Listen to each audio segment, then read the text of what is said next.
Come on in, come on in. Yes, it's another edition of the Weekly Entertainment News Podcast. I'm your brother Hiram Hakeem, and once again, I'm in the building. Yo, listen, hit that share button. Definitely hit that subscribe button. Let somebody know we do this thing every week. Well, a couple of times a week, too. Let somebody know that this is Akron, Ohio's Reporter newspaper. That's what this show is powered by. Akron's only all-black publication. Been in business for over 50 years. I am your pilot on this particular entertainment news, okay? I am your pilot, brother Hiram Hakeem. And you know, I don't like to keep you. I like to treat you. And this time I'm going to be treating you with some Kanye West. Is in the news, okay? Looks like my man Kanye West has hit the stage at SoFi Stadium in Tinseltown, okay? And he had an incredible concert. I think it was two dates or whatever, I'm not sure. But at any rate, it went down Wednesday, okay? Wednesday. Okay, on the show, he had CeeLo Green on the show performing with him. He had his daughter pop off with him, Travis Scott. And one of the dopest things about the show is he had one of his mentors, somebody that he really looks up to, and that's the great, the incredible, the incomparable Lauryn Hill. Okay, he even gave her a time to perform not only back up for him or join him in a song, but he even gave her enough time to bring out her two sons to do a little set within his own set. So who's saying that Kanye is selfish? He's not. He just wants stuff to run the way he wanted to run. Speaking about run the way he wanted to run, it was a particular point in the show where Kanye West stopped the music, stopped the lights, stopped everything on 3 occasions, back to back to back, saying that the lighting was corny in the middle of the show. And he even called out the sound man in the middle of the show saying, hey, we practiced this shit, right? We practiced. What did we rehearse for if you got me looking corny? And he started the music over. And he said, let's start the track over again. And he did it again. And he stopped it again, giving it to the sound man, giving it to the lighting department right in the middle of the show. Now, I like to say, I think that was a part of the show. A lot of people don't. A lot of people say that's Kanye West being Kanye West. Well, we already know he's outspoken like that. We already know.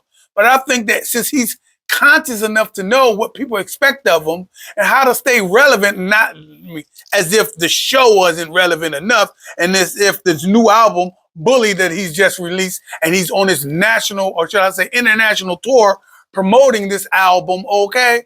Bully, okay? As if that's not enough, he still is conscious enough to create headlines within the headlines to keep the tabloids, the internet, the bloggers still talking about him. That's what you call real genius. So big up to my man Kanye West, who's going to be embarking on a tour to support this album, like I said before, in other spots around the globe.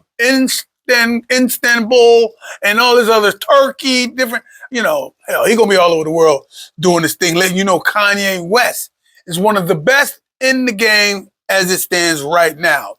Speaking about what's best in the game historically, we're going to talk about the Rock and Roll Hall of Fame. Did you know the Rock and Roll Hall of Fame is in my neck of the woods? That's right, Cleveland, Ohio. I'm in Akron, which is a football throw away from Cleveland, but I am originally from Cleveland, Ohio, and so I can claim the Cleveland Browns, Cleveland Rock and Roll Hall of Fame, anything that's Cleveland. Anyway, we got some traditional inductees that's going in this year, or at least going to be nominated to go in this year in the Rock and Roll Hall of Fame. And we got some non-traditional. We got the Wu-Tang Clan and Lauryn Hill being nominated for the Rock and Roll Hall of Fame. So you know what time this is. This is time for you, the viewer, the followers, to get involved and get where you need to go to put your word out there that we're trying to support Wu-Tang Clan and Lauryn Hill to be considered an inductee, going from a nominee to an inductee. But look, I got a little knowledge that you can't get in college.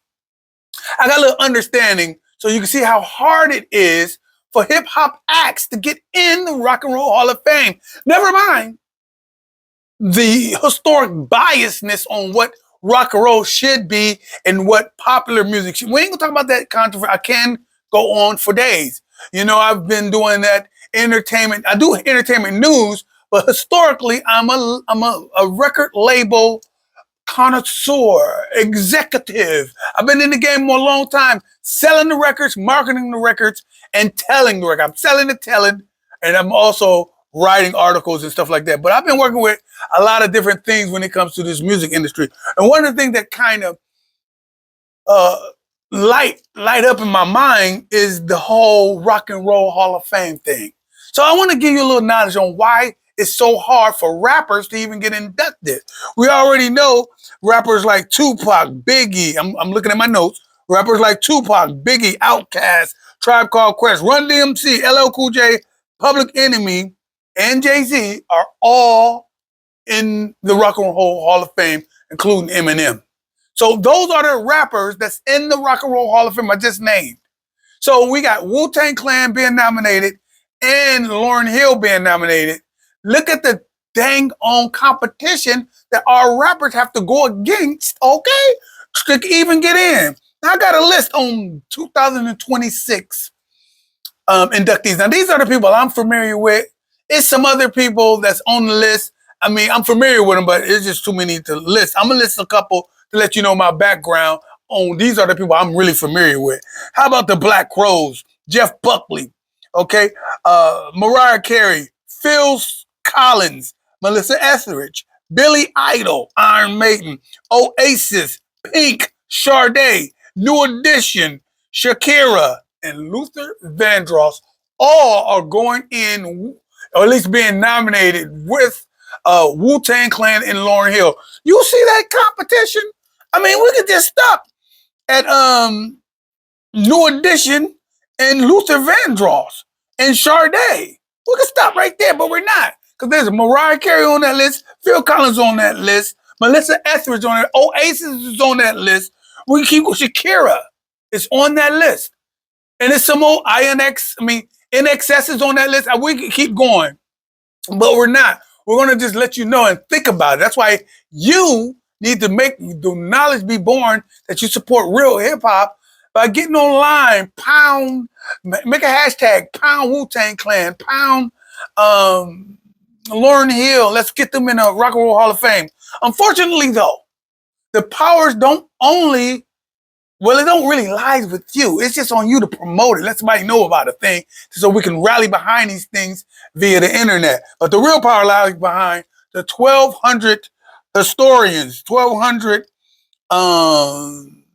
artists, and the 1,200 music professionals. That's right. It's 1,200 combined artists, historians, and music professionals that makes the decision on who's going in 2026 Hall of Fame, Rock and Roll Hall of Fame in Cleveland, Ohio. Listen, I'm gonna be there.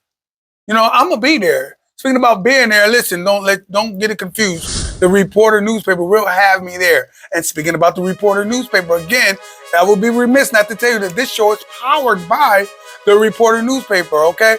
You can also get them not just in a tangible form to have it delivered to your home. They employ you to find them online. It's the Reporter newspaper, online.com, where you can get all the latest news, not just this entertainment news I'm giving you, but you can get all the latest news when it comes to everything that happens or around or involving Black people or African American people. Not just here in the States, but throughout the diaspora and on that continent as well. I'm talking about Africa. Anything that connects and deal with Black people throughout the world, the Reporter newspaper have you covered. Specifically talking about things that's happening around this particular this particular demographic as well, which is Akron, Ohio, northeastern Ohio region to be specific, but always remind yourself it is a worldwide intel. It gives you worldwide intelligence, right?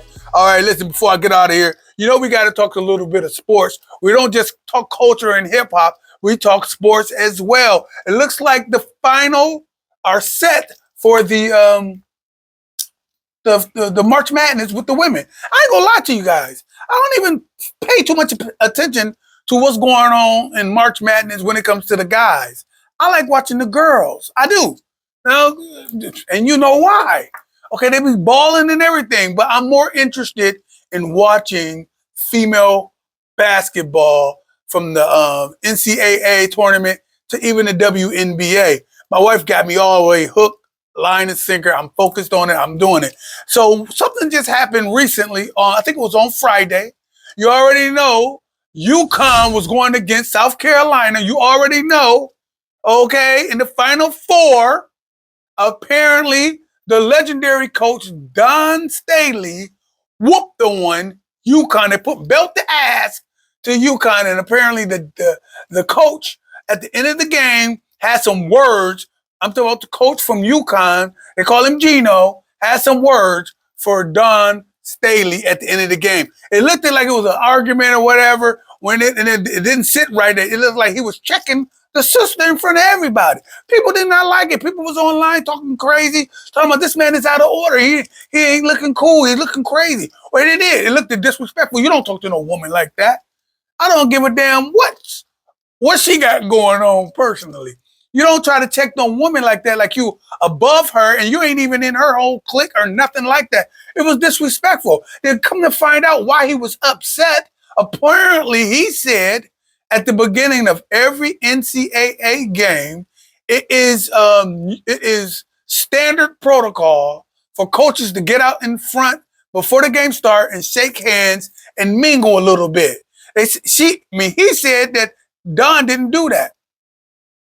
She said she thought she respected the protocol and everything and didn't disrespect him in no way. She said she was dumbfounded, right? And then at the end of the game, you know how they walk past each other and give each other the love. I'm talking about the whole team. You can see Don Staley doing her song and dance. When she get to him, he holds her hand and check her. She gets upset. What the hell? And she fires back. This man gets on the podium and talks about the disrespect that he thought she did by not shaking his hand. Get the hell out of here, bro. You really said that that's the reason why you was upset, bro. You got belt to ass. We know what the real thing is. You was embarrassed that you got dealt with by and you know UConn was doing their thing. They was doing it undefeated and everything, doing their thing. Great record. And the legendary coach Don Staley put belt to ass, and you was in your feelings like a woman. I'm going to say it. You was in your feelings like a woman and got dealt with by a woman, okay? Listen, I can go on days and days with this thing, but I'm not. I'm going to put a pin in it right here and call myself finished.